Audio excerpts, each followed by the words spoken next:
Your brain is a 200,000-year-old piece of hardware running software that hasn't been updated since the Pleistocene.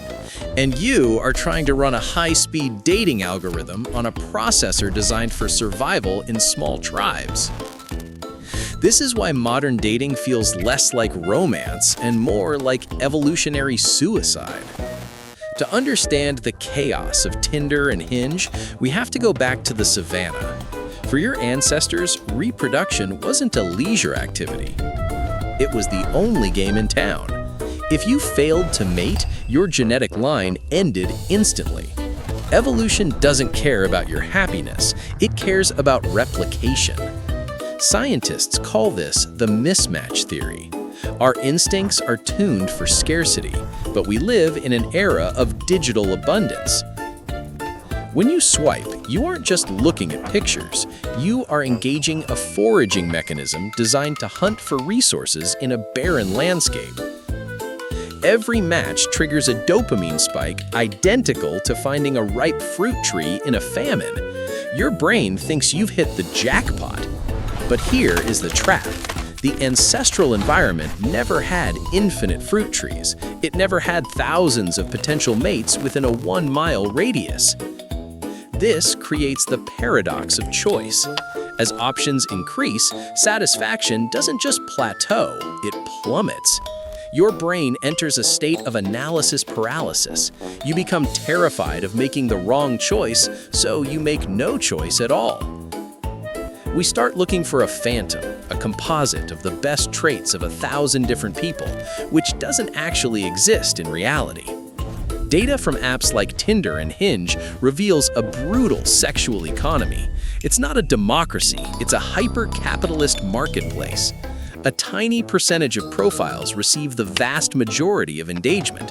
This creates an inflated sense of value for some and total invisibility for others.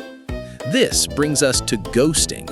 In the ancestral tribe, ignoring someone had social consequences. You would be ostracized. But online, you can vanish without a trace.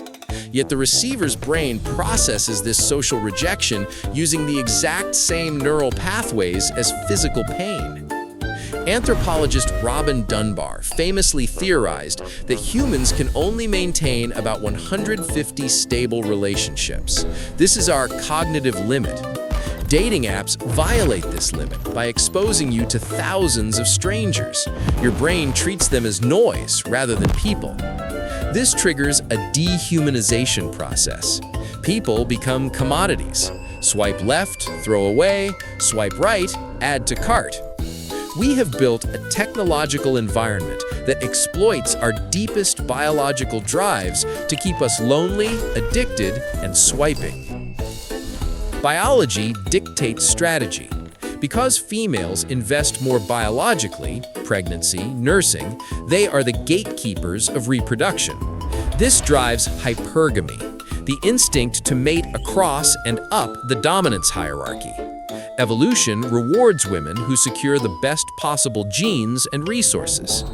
Men, conversely, produce millions of sperm daily. Their evolutionary strategy leans toward polygyny, casting a wide net to maximize genetic spread. Dating apps take these two opposing strategies and put them in a pressure cooker. Women become hyper-selective, while men become hyperactive. The result is a mass distortion of value. Average profiles are ignored, leading to an inflated sense of options for some and a crashing reality for others. It becomes a winner-take-all market. The top tier of men receive an abundance of attention, while the bottom tier effectively ceases to exist. Evolutionary psychology creates another conflict, the dual mating strategy. Women subconsciously look for good genes for offspring and good dads for resources. During ovulation, the preference shifts towards risk-takers and dominant traits, the so-called bad boy phenotype. It's a biological drive for genetic fitness. This is the classic cad versus dad dilemma. But dating apps flatten these nuances into a 2D image, making it impossible to distinguish true competence from empty confidence. In the wild, a peacock's tail is an honest signal of fitness. On Instagram, a lifestyle can be rented.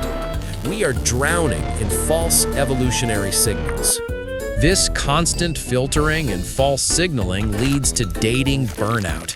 It's not just fatigue, it's a neurotransmitter crash. Psychologists call this learned helplessness.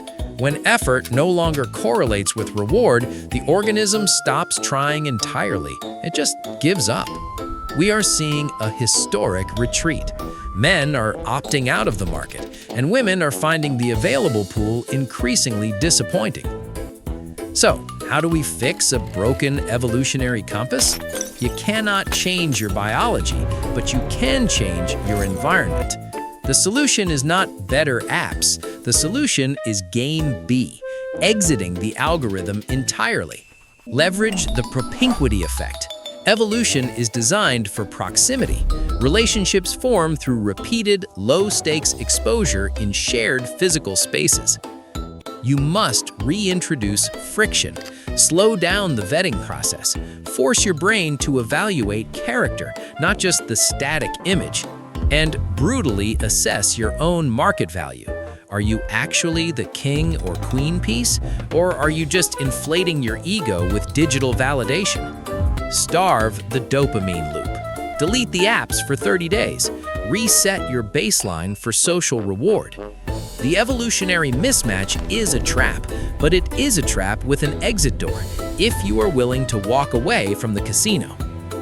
You have to manually override your reptilian programming. Use your prefrontal cortex, the logical executive, to veto the impulses of the primitive mind. Stop broadcasting desperation or fake status. Tune your signal to authenticity. It attracts fewer people, but it attracts the right people. Real evolutionary fitness is about the long game. It's about stability, not the flash-in-the-pan excitement of a match. When you remove the noise of the algorithm, the complexity of dating simplifies. It becomes about connection, not validation. Look for a partner who is a co-builder, not just the consumer of your resources. Evolution rewards cooperative pairs. This is the only way to escape the Red Queen race, where you have to run faster and faster just to stay in the same place. Focus your energy. Scattering your attention across 5 apps and 20 conversations is a strategy for failure. You are not a profile. You are not a swipe. You are a biological miracle with a drive to connect. Don't let an algorithm mediate your humanity. Go outside, take the risk, face the rejection. Modern dating is evolutionary suicide only if you play by their rules, so stop playing.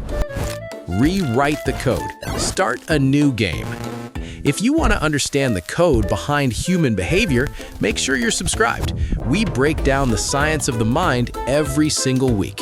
And if you want to know why you are addicted to your phone in the first place, watch this video next. It explains the dopamine trap in detail. Class dismissed.